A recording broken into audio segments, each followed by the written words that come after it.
Bismillah. Salam alaikum. Mes chers élèves, on va voir dans cette vidéo un exercice de l'électricité de l'examen national 2010, session rattrapage pour la branche PC. Mais elle est aussi valable pour les élèves des autres branches scientifiques. Cet exercice, il va comporter un circuit idéal LC et aussi la modulation d'amplitude. Marhaban. Voilà le sujet de l'examen. Vous pouvez mettre à chaque fois pause pour lire tranquillement le texte. Je vais essayer seulement de donner des indications. Comme vous voyez, au début, on vous présente une introduction concernant le phénomène à étudier. Après, on passe à la partie numéro 1 concernant le circuit idéal LC qui comporte un condensateur et une bobine sans résistance.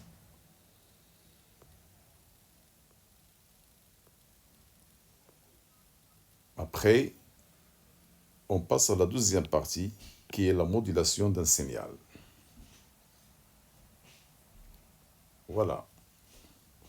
Donc je reprends. Vous pouvez mettre pause pour lire la première partie et essayer de la faire vous-même.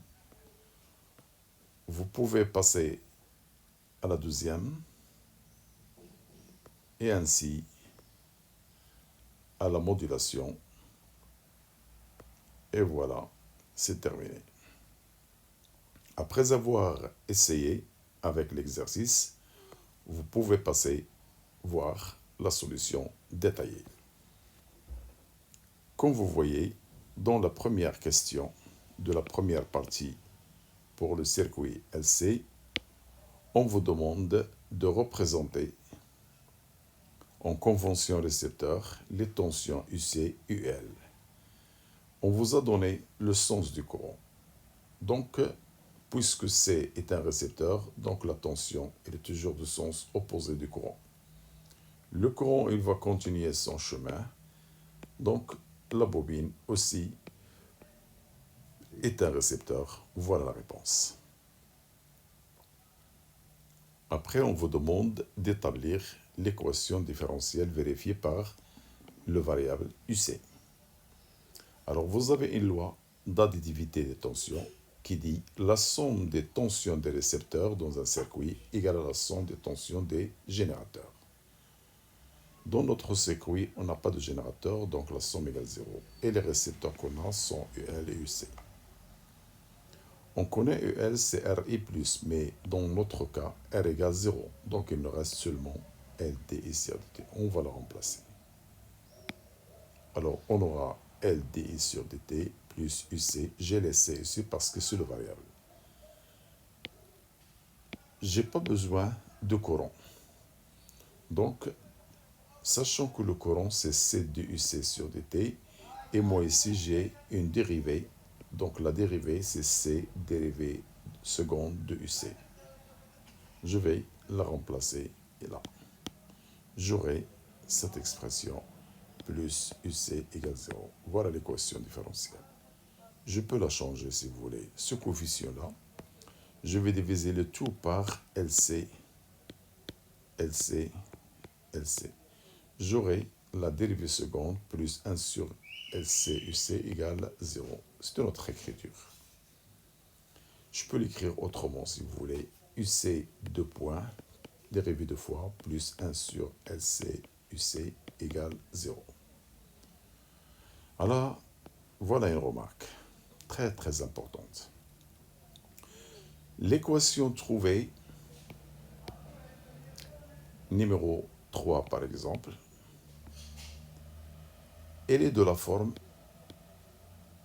x de point plus un coefficient oméga 0 carré x égale 0. Voilà x de point, c'est UC de point, et x c'est UC, et le coefficient c'est 1 sur LC.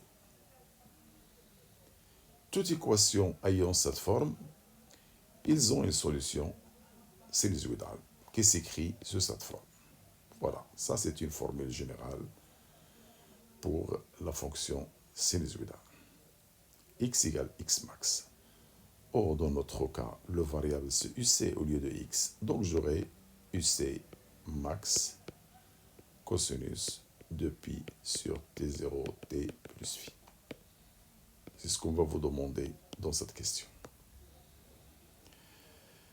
Les variations de UC en fonction du temps, voilà UC en fonction du temps, sont illustrées sur la figure numéro 2. Voilà la figure numéro 2. Par exploitation de ce graphe, écrire l'expression numérique, c'est-à-dire avec des valeurs et non pas avec des paramètres de la tension issue de T. Voilà comment on va répondre. On demande l'expression numérique de la tension issue de T. Puisque l'allure que vous voyez,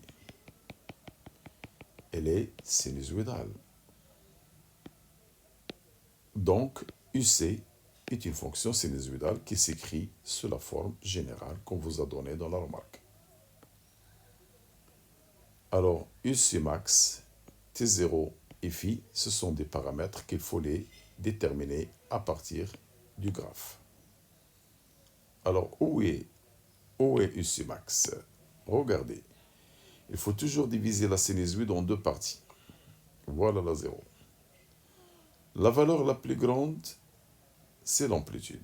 Voilà, c'est la valeur maximale. Donc la valeur maximale, c'est UC max, égale à 4. La voilà.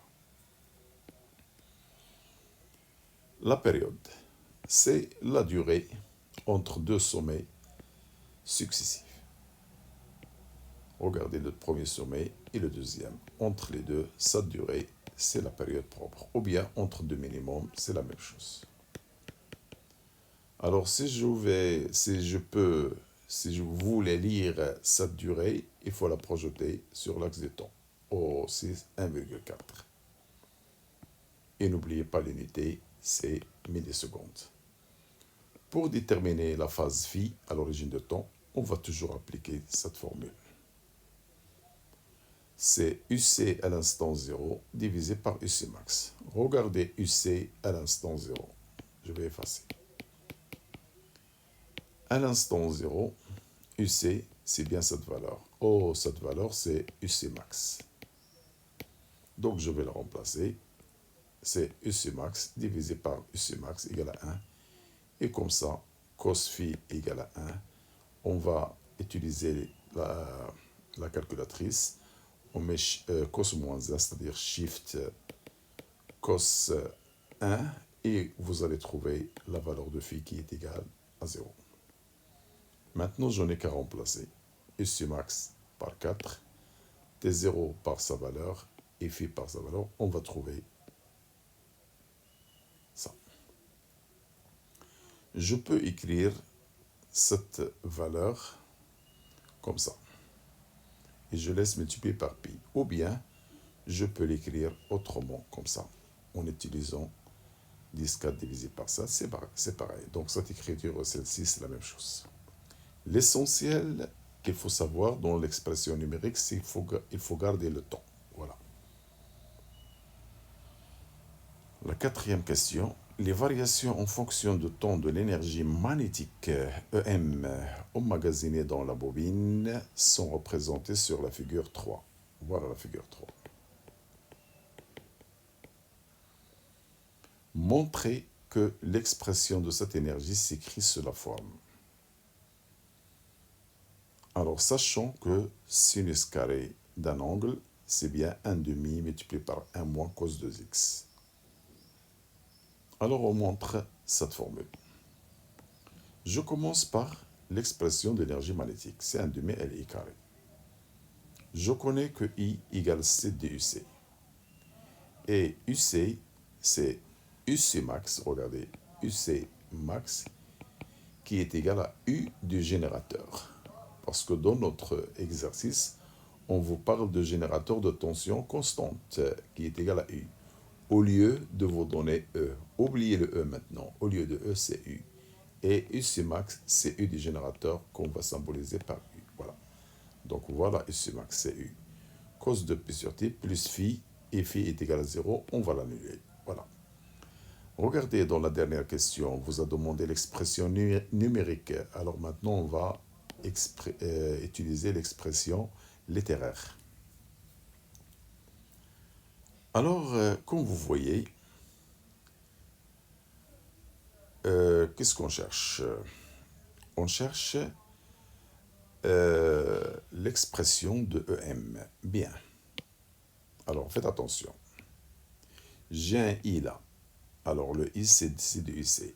Et le UC que j'ai là, la voilà.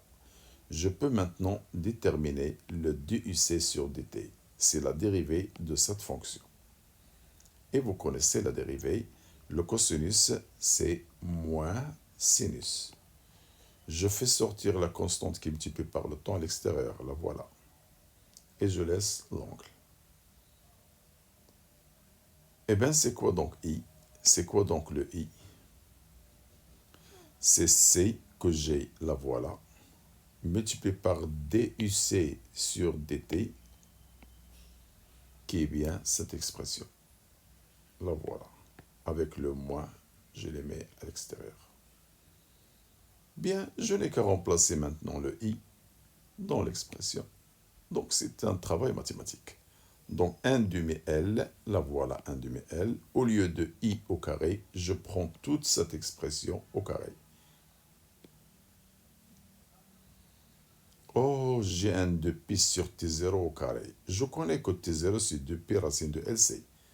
Ça veut dire 2pi sur T0 égale 1 sur racine. Si je le lève au carré, j'aurai 1 sur LC. Ça veut dire que je vais remplacer tout ça par 1 sur LC.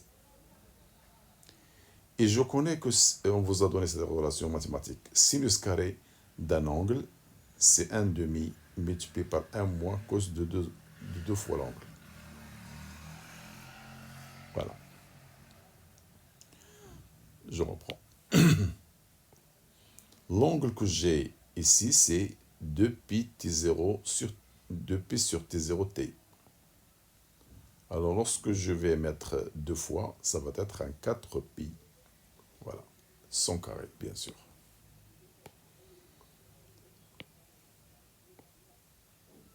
Alors, je vais remplacer. Sinus carré que vous voyez là par cette expression. J'aurai bien celle-là. Je peux maintenant simplifier le L avec le L et le C carré avec le C. Il me reste, et j'ai un 2 là et un 2 là, c'est 4.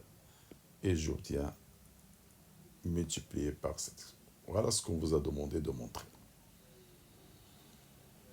On déduire l'expression de l'énergie magnétique maximale. Alors, quand est-ce que cette énergie est maximale? Regardez le variable ici dans notre fonction. Le variable, c'est le temps. Si le temps varie, donc le cosinus, il va varier. Et on sait en mathématiques que le cosinus d'un angle, elle est toujours comme fonction comprise entre moins 1 et plus 1. Mais puisque dans la fonction j'ai un moins, pour que cette fonction soit maximale, il faut que le cosinus prenne la valeur moins 1 et non pas plus 1. Parce que j'ai un moins à l'extérieur. Alors voilà, le EM elle est maximal lorsque le cosinus est égal à moins 1. Je remplace ce cosinus par moins 1. J'aurai moins 1 qui va donner un 2. Voilà, multiplié par ce qui est à l'extérieur. Et je vais simplifier le 2 avec le 4. J'aurai bien cette expression. Et voilà l'expression d'énergie maximale. Par exploitation du graphe EM, voilà, en fonction du temps que vous avez, déduire la valeur de la capacité du condensateur. Et bien, dans ce graphe, j'ai une énergie maximale. Regardez, 0, le maximum, c'est le point le plus haut. Alors, la valeur maximale, c'est 0,4. Donc, d'après le graphe, l'énergie magnétique maximale, c'est 0,4. Et je n'oublie pas l'unité, c'est millijoules. ça veut dire 10 moins 3 joules. Eh bien, on a déjà l'expression montrée, EM maximal, donc je n'ai qu'à faire sortir le C, voilà l'expression de C. Et j'ai dit avant, n'oubliez pas que le U du générateur, c'est UC max C4 qu'on a déterminé dans la première question. Et comme ça, je remplace application numérique, je trouve 5,10 moins 5 farad.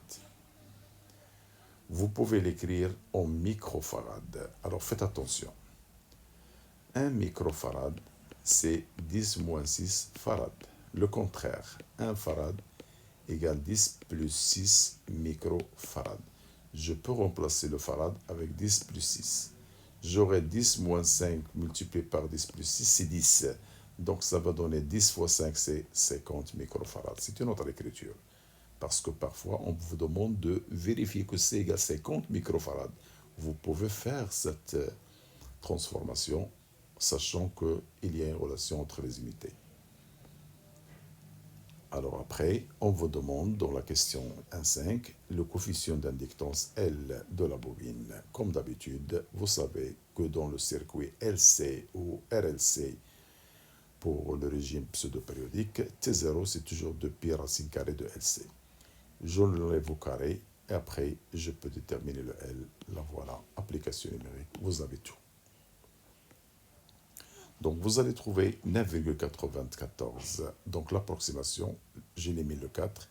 Et puisque 9 est supérieur à 5, je peux l'éliminer et ajouter un 1. J'aurai un 10. 10 moins 4, ça veut dire 10 moins 3. Oh, 10 moins 3 Henry, c'est bien 1 millihenry. La modulation d'un signal. Alors très bien. Alors vous avez, comme d'habitude, un circuit, un multiplieur avec 2 entrées et une sortie. Alors qu'est-ce qu'on vous a dit là? Pour transmettre un signal S de T de fréquence Fs, le groupe précédent d'élèves réalise dans un deuxième temps le montage de la figure numéro 4. La voilà. Où ils ont appliqué la tension P de T qui est égale à PM cos sur l'entrée 1. Et sur l'entrée 1, une seule fonction. Et la tension S de T plus U0, avec S de T égale cette expression, plus U0. Alors, sur l'entrée 2. Alors, dans l'entrée 2, 2 fonctions. Une constante U0 et une fonction de temps S de T. Bien. Avec U0, c'est une composante continue de la tension. La visualisation de la tension S de T plus U0 et US de T à la sortie du circuit, US à la sortie, ça veut dire le signal modulé, permet d'obtenir les courbes représentées sur la figure 5, 6. Voilà, on observe 2 figures. Alors la question. Quelles conditions doit satisfaire F de la porteuse et F du signal modulant pour obtenir une bonne modulation? Voilà la réponse. La condition d'avoir une bonne modulation, c'est que la fréquence Fp de la porteuse doit être plus grande que Fs du signal modulant. Vous pouvez mettre entre parenthèses Fp très supérieur à Fs. Ou vous pouvez mettre exactement Fp supérieur ou égal à 10 fois Fs. Voilà.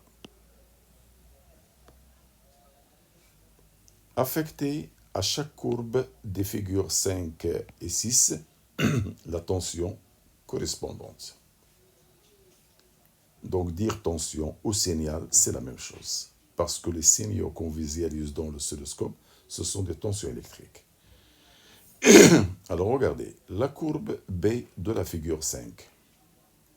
La courbe B de la figure 5. Comme vous voyez, cette courbe, il a une période très petite. Donc, autrement dit, une fréquence très grande, ça sera FP. Regardez la courbe numéro A, numéro TA. Il a une période très grande. Ça veut dire une fréquence très petite, ça sera Fs. Donc, ça va représenter le signal modulant et l'autre, il va représenter la porteuse. Par contre, la dernière, c'est un signal modulé. Eh bien, voilà la réponse. La courbe B de la figure 5, elle représente la tension de la porteuse, parce qu'elle a une période petite et une fréquence FP très grande. Alors que la courbe A de la figure 5, elle représente la tension du signal modulant, ça veut dire ayant une période très grande, autrement dit une fréquence Fs petite. Et la figure 6, la dernière, elle représente la tension modulée de même fréquence que la porteuse. Alors, la question de 3. On cherche le taux de modulation, petit m, sachant que la sensibilité verticale de l'oscilloscope est réglée sur 1 volt par division. Et après, on vous demande une conclusion. Alors, on va appliquer cette formule. Voilà, c'est l'amplitude maximale du signal modulant moins l'amplitude minimale divisé par la somme des deux amplitudes maximale et minimale. Eh bien, où est la tension? Où est l'amplitude maximale? Alors, regardez le signal, je vais le diviser en deux. Le maximum, c'est d'ici à là. Alors, combien de divisions? 1, 2. Donc, U maximal égale à 2 multiplié par 1 volt par division, c'est-à-dire 2 volts. Et pour le minimum, c'est d'ici à là. Voilà, regardez, d'ici à là. Donc, moins d'une division. C'est à peu près 0,7 division divisé par 1, c'est 0,7. C'est normalement 0,7 division multiplié par 1 volt par division. Je simplifie les divisions, ça sera 0,7 multiplié par 1, c'est 0,7. Voilà. Et comme ça, je peux faire l'application numérique et on va trouver 0,48, c'est à peu près 0,5. Bien sûr, il est inférieur à 1. Conclusion. La modulation d'amplitude est de bonne qualité. Pourquoi? Parce que M est inférieur à 1. On est arrivé à la fin de la solution. Merci pour le suivi et n'oubliez pas de faire j'aime et un commentaire. Merci. Au revoir.